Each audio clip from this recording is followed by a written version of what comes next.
Bonjour et bienvenue dans cette troisième vidéo de cours sur les variables aléatoires réelles à densité. À la fin de la dernière vidéo, on avait vu des caractéristiques de la loi uniforme sur le segment 0,1. On va commencer aujourd'hui par généraliser ça pour parler de loi uniforme sur un segment AB quelconque.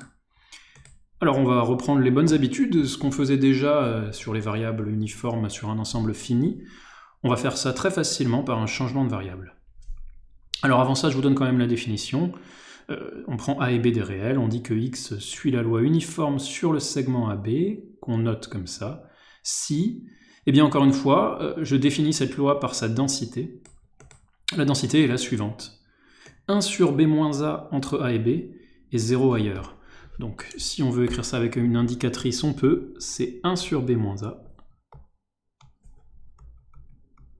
fois l'indicatrice de l'intervalle AB. Le dessin, je l'ai fait au préalable, il est là. Alors d'où vient ce 1 sur B-A? Je ne l'ai pas écrit, mais remarque, pour que ce soit une densité, je ne peux pas vous raconter n'importe quoi, hein, je rappelle, il faut qu'il y ait trois conditions qui soient vérifiées. Continuité et positivité sauf en un nombre fini de points, c'est le cas. Et puis intégrale qui fait 1. Vous avez cette intégrale ici à calculer, l'intégrale de cette fonction, c'est l'aire de ce rectangle, qui est de largeur AB, B-A. Quelle est la seule hauteur possible pour que l'aire fasse 1? 1 sur B-A. Remarque. 1 sur B-A est la seule constante possible, est la seule constante C appartenant à R, telle que l'intégrale de A à B de C égale 1. D'où le 1 sur B-A.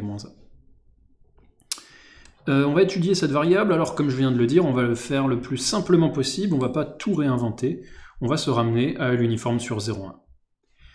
Le changement de variable est le suivant, et puis il est facile à retenir, on voit ça ensemble pourquoi. Y est uniforme sur 0,1 si et seulement si A plus B-A fois Y est uniforme sur AB. Comment retenir ça? Première chose à faire, c'est de se dire, là j'ai un intervalle de largeur 1.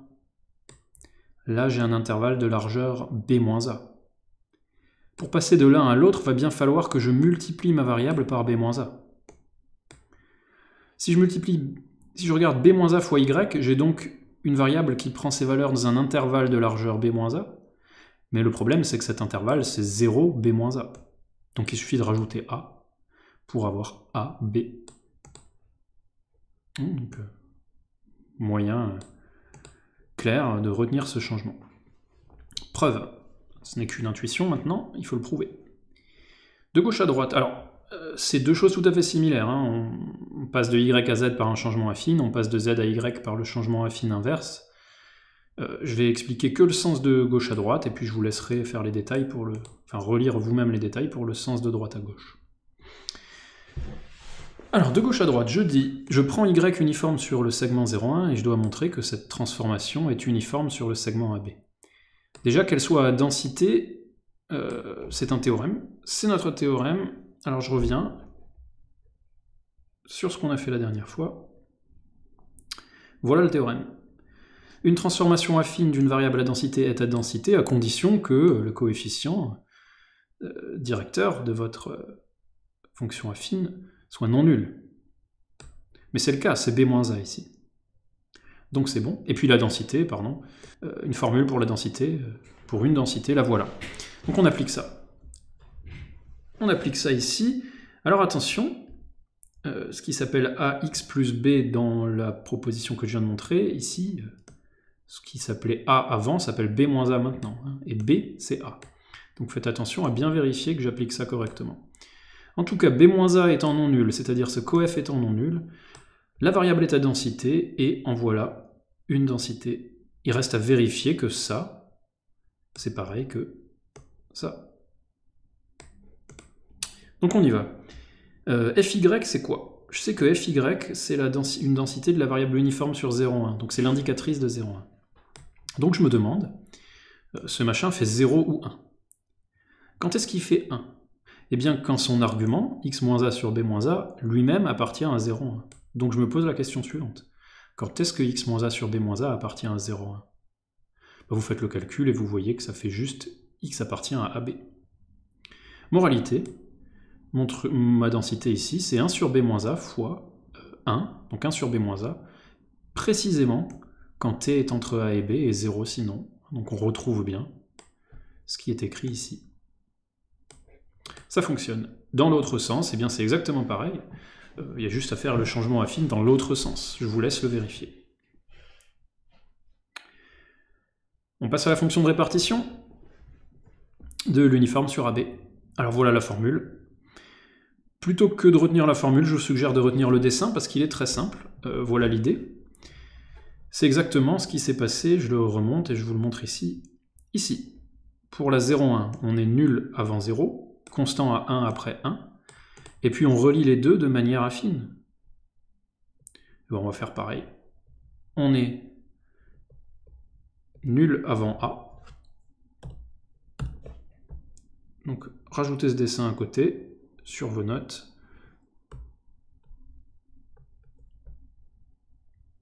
Parce qu'il est très parlant, et il vous permettra de retenir cette expression beaucoup plus simplement.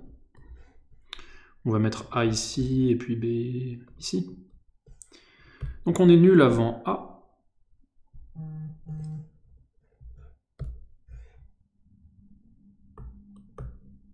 Constant à 1 après B.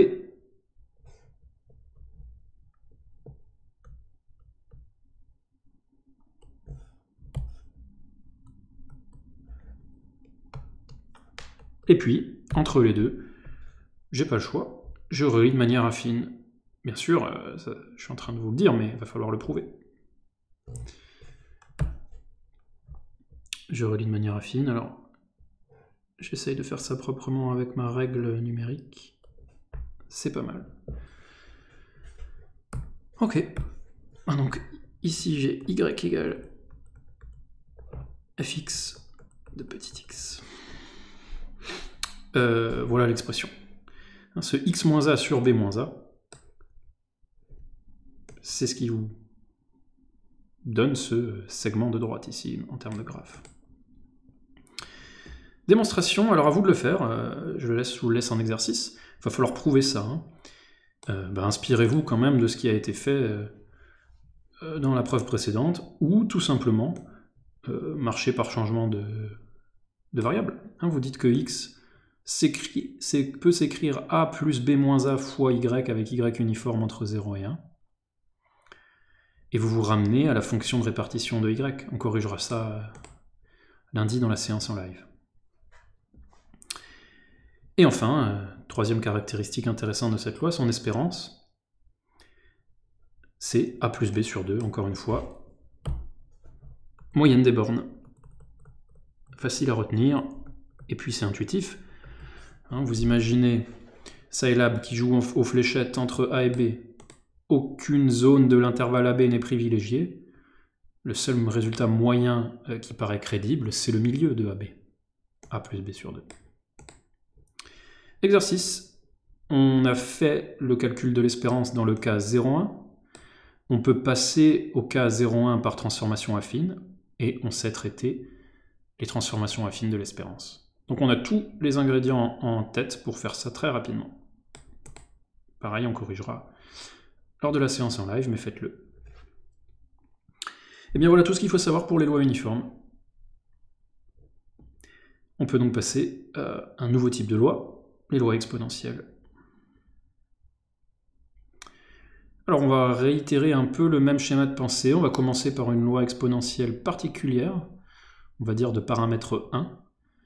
On va l'étudier à fond, et puis on va en profiter pour obtenir les autres. Voilà la définition de la loi exponentielle de paramètre 1. On dit qu'une variable suit cette loi si elle peut avoir la densité suivante. Donc exponentielle moins x pour les x positifs et 0 sinon. Il est très important de savoir tracer ça. Vous avez remarqué que depuis le début, et puis même dans tous les chapitres, je vous trace régulièrement toutes les fonctions qu'on étudie. C'est pas pour rien, c'est parce que en ayant un graphe sous les yeux et en sachant faire un graphe assez rapidement, on voit plein de choses. Donc c'est très important pour se familiariser, pour faire connaissance avec ces fonctions, de savoir les tracer rapidement. Et donc on va tracer ça ensemble. Alors, je mets mes axes. Bon, ce qui est intéressant là, c'est quand x est positif, donc on va pas mettre grand chose dans les x négatifs. 0, vous savez le tracer, moi aussi, donc on commence par ça.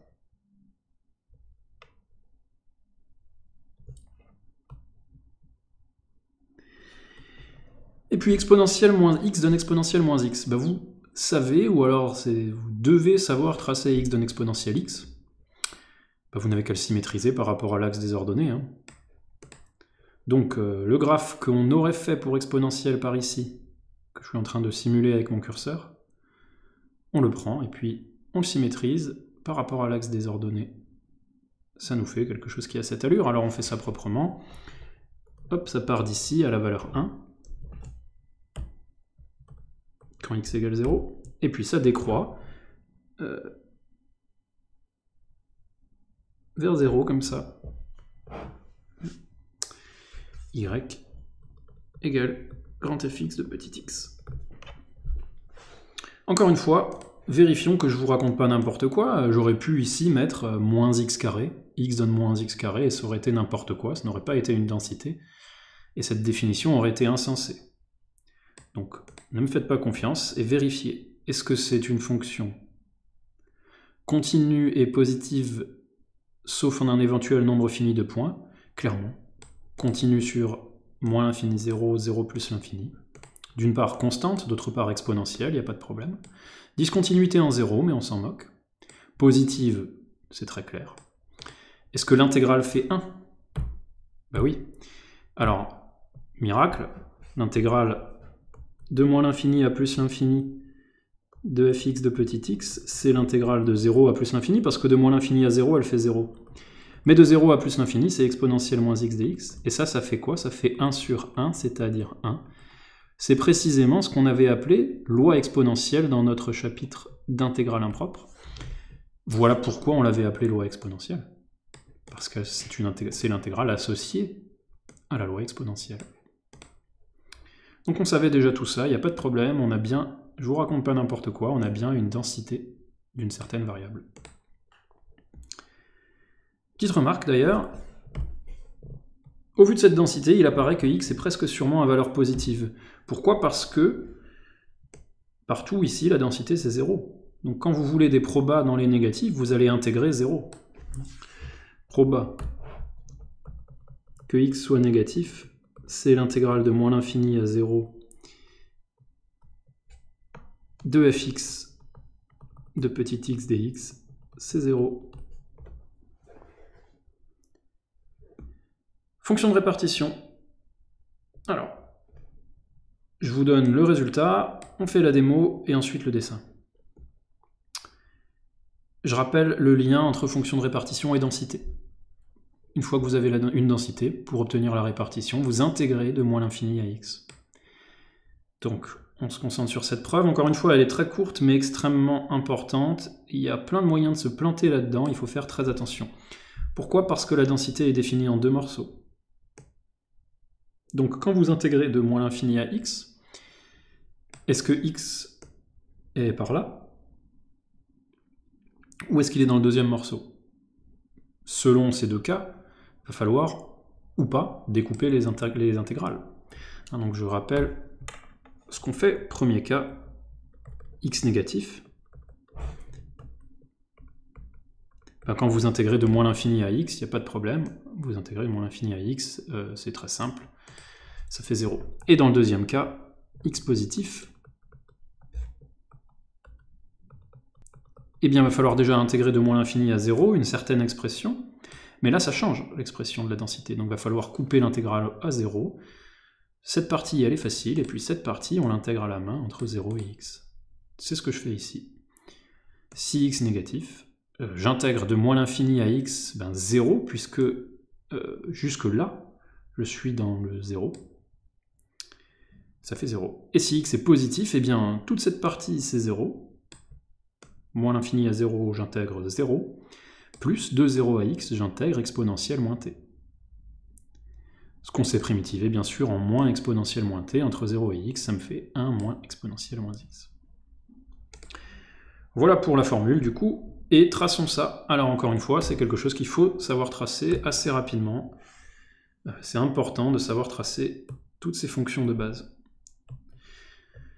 Donc, on va refaire comme avant. Dans les négatifs, c'est très facile, c'est 0.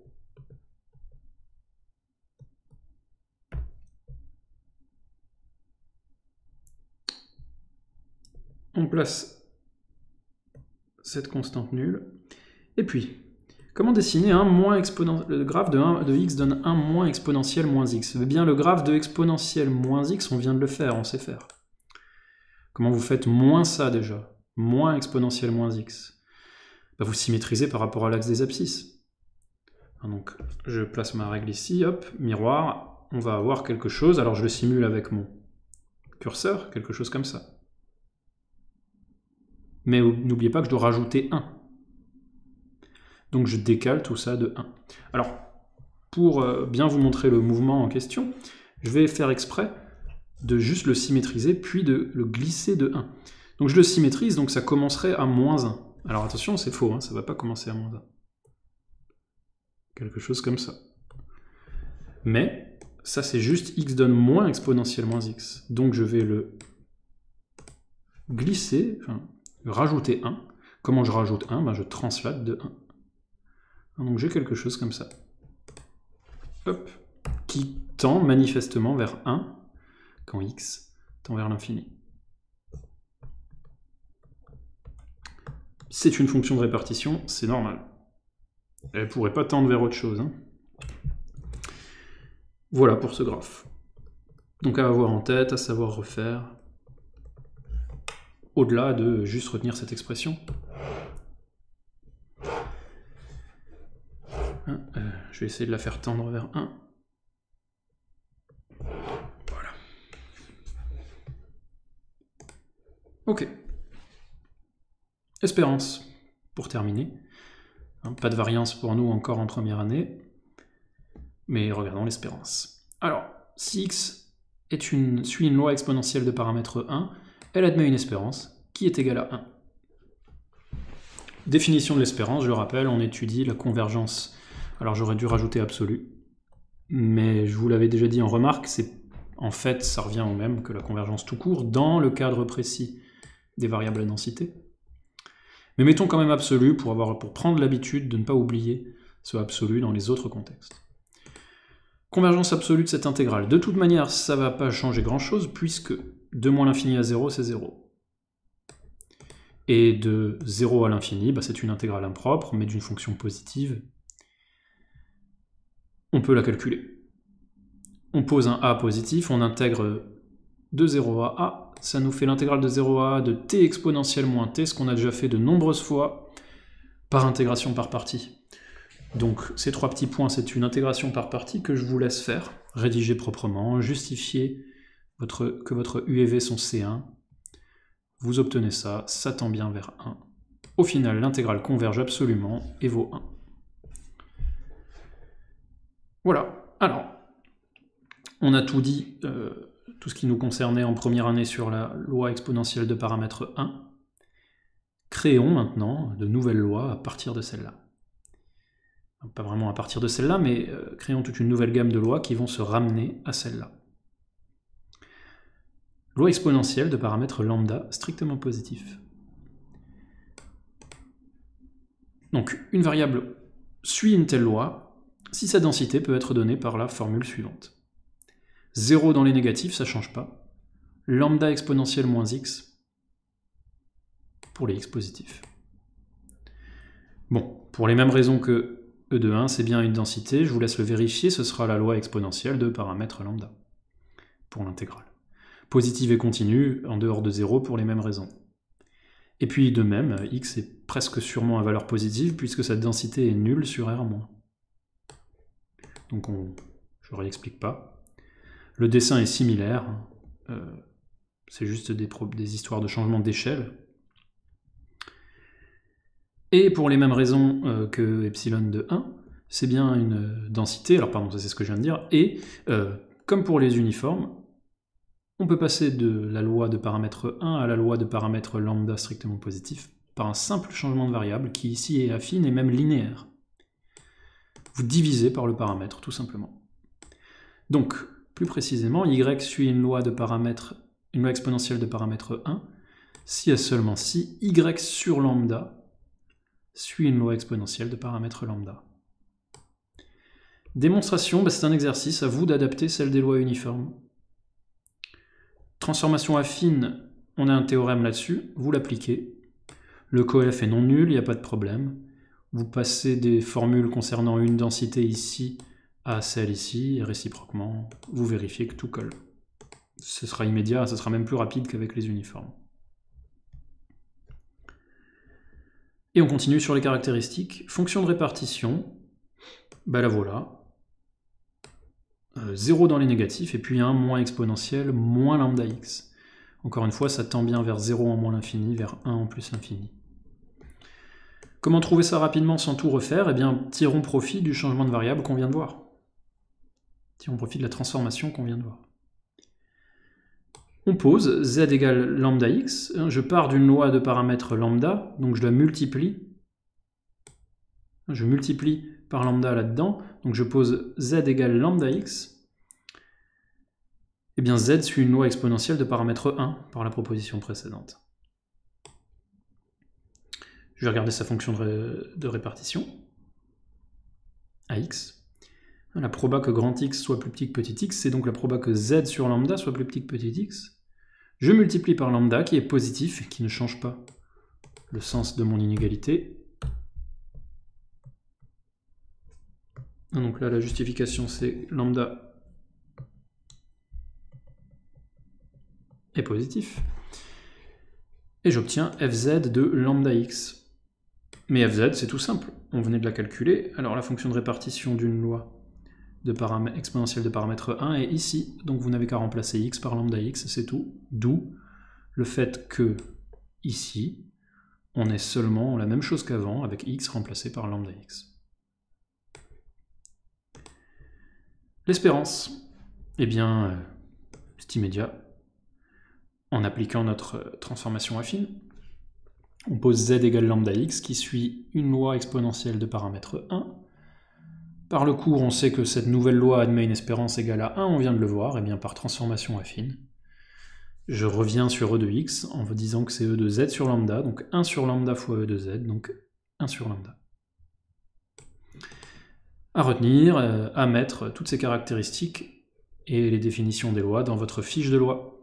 Enrichissez-la, et elle sera quasiment terminée, il ne nous restera plus qu'une loi après ça. Alors avant de passer à cette nouvelle loi, on va s'attarder un peu sur une propriété bien spécifique des lois exponentielles. C'est l'absence de mémoire. Alors qu'est-ce que ça veut dire tout ça, l'absence de mémoire? Ça doit vous rappeler un TD. On l'avait vu dans un TD de variables discrètes, donc dans le TD 20, exercice 14. Confère TD 20, exercice 14, sur les lois géométriques. Alors on va faire le lien justement et expliquer tout ça. Je réexplique ce que c'est que l'absence de mémoire. Bon, je l'explique parce que c'était pas dans le cours à proprement parler, ça n'a été vu qu'en TD. Une variable aléatoire presque sûrement positive est dite sans mémoire si la chose suivante a lieu. La proba, qu'elle soit plus grande que S plus T, sachant qu'elle est déjà plus grande que T, ça revient juste à demander qu'elle soit plus grande que S, proba qu'elle soit plus grande que S. Alors analysons ça. Si X modélise la durée de vie d'un individu, ça veut dire la proba de vivre plus que S plus T, sachant qu'on a déjà vécu T, c'est la même chose que vivre juste S. Ça veut dire quoi? Ça veut dire que cet individu ne vieillit pas. Remplacez ça par des années. Vivre, imaginez S c'est 50 et T c'est 50. La proba de vivre plus de 100 ans, sachant qu'on a déjà vécu 50 ans, doit être pareil que la proba de vivre au moins 50 ans. Pour un être humain, ça c'est pas crédible. C'est beaucoup plus probable de mourir entre 50 et 100 ans. Écrivons ça. Exemple. Si x est la durée de vie d'un individu, et S égale T égale 50, ans, proba de vivre plus que 100 ans, sachant qu'on a déjà vécu plus de 50 ans, est-ce que c'est égal à la proba de vivre plus de 50 ans? Non pour un humain. On a beaucoup plus de chances de mourir entre 50 et 100 ans qu'entre 0 et 50 ans.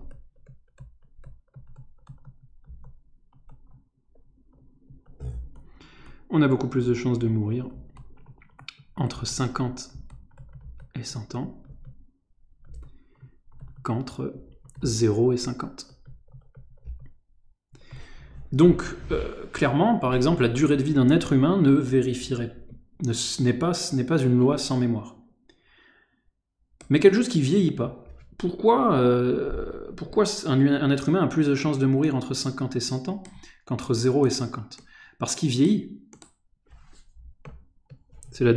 Car il vieillit, c'est la notion même de vieillissement. Le corps devient plus faible, on attrape des maladies, on est moins résistant, etc., etc. Le corps s'endommage. J'ai dit ici d'un individu, disons de quelque chose. Si vous remplacez dans toute cette analyse être humain par un objet électronique, un atome, allons même plus loin, disons juste un atome. Ça ne vieillit pas. Donc peut-être que ça vérifie ce genre de choses, et c'est vrai, hein, c'est démontré expérimentalement en physique. La durée de vie d'un atome, avant qu'il se désintègre en un autre atome, est vraiment sans mémoire. Ah, donc c'est ce que je vous explique ici.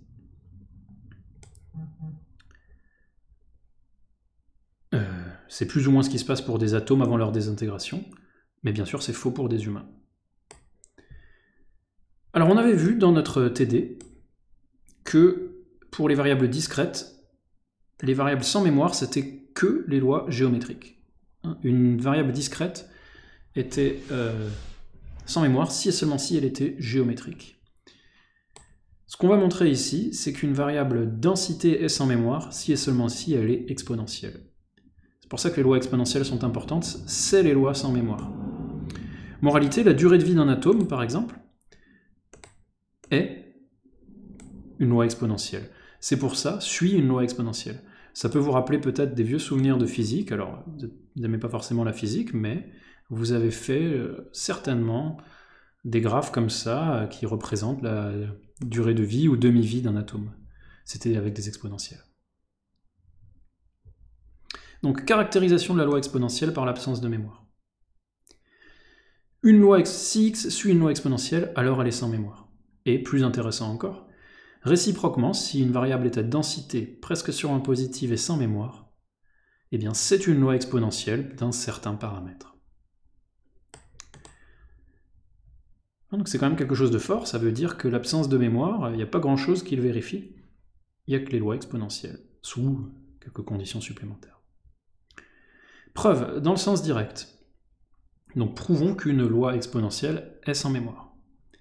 Donc je ne l'ai pas dit, mais prenons x, une variable qui suit une loi exponentielle.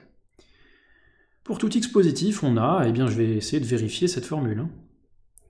Donc je calcule déjà la proba que grand x soit plus grand qu'un petit x, je passe par la fonction de répartition, et puis voilà le résultat, exponentielle moins lambda x. Donc je remplace x par s plus t, j'ai ça.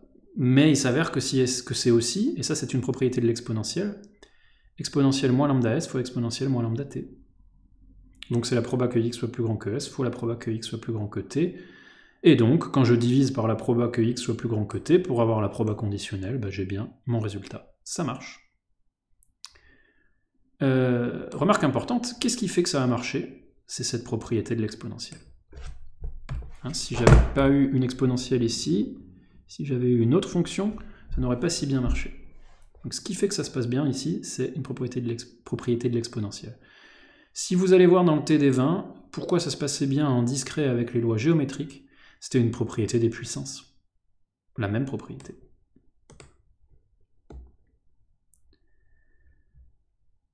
Ok. Alors, réciproquement. Donc, c'est là que j'admets un gros morceau. On admet qu'en fait, les seules fonctions qui vérifient cette chose jaune, là, qui vérifient ça, en dehors de la fonction nulle,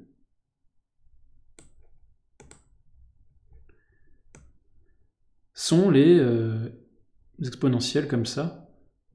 Les seules fonctions alors de R plus dans 0,1 qui vérifient ça, en dehors de la fonction nulle, sont ces exponentielles pour un certain lambda supérieur ou égal à 0. Je note g de x, la proba que grand x soit plus grand que petit x. Je suppose l'absence de mémoire. Et j'essaye de calculer g de x.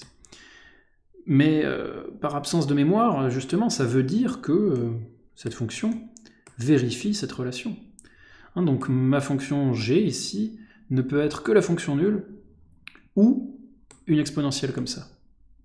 Ça peut pas être la fonction nulle. Si c'était la fonction nulle, eh bien, en faisant 1 moins ça, la fonction de répartition serait constante égale à 1. Ça, c'est pas possible, une fonction de répartition ne peut pas être constante. On sait qu'elle tend vers 0, par exemple, en moins l'infini. Elle ne peut pas être constante égale à 1. Donc, c'est que, j'ai plus le choix, cette fonction-là est du type exponentielle moins lambda x. Alors, attention, une loi exponentielle, c'est un paramètre lambda strictement positif. Donc il me reste une chose à évacuer. Est-ce que lambda peut être égal à 0? Ben non. Si lambda est égal à 0, ça veut dire que cette fonction est constante égale à 1. Et c'est le même problème, la fonction de répartition serait constante égale à 0. Impossible. Donc on a bien un certain lambda strictement positif et on a cette expression. C'est terminé à ceci près que j'ai admis ce gros morceau. Les seules fonctions à vérifier ça, en dehors de la fonction nulle, sont ces exponentielles. On peut démontrer ça. On peut démontrer ça, alors je vous le détaille pas parce que c'est un lemme technique qui sort du contexte des probas, c'est quelque chose de tout à fait général, c'est une question, ça pourrait être un exercice de fonction, hein. C'est une équation fonctionnelle. Donc je vous laisse lire les détails ici si ça vous intéresse. Et puis on se retrouve lundi pour la séance en live. À bientôt.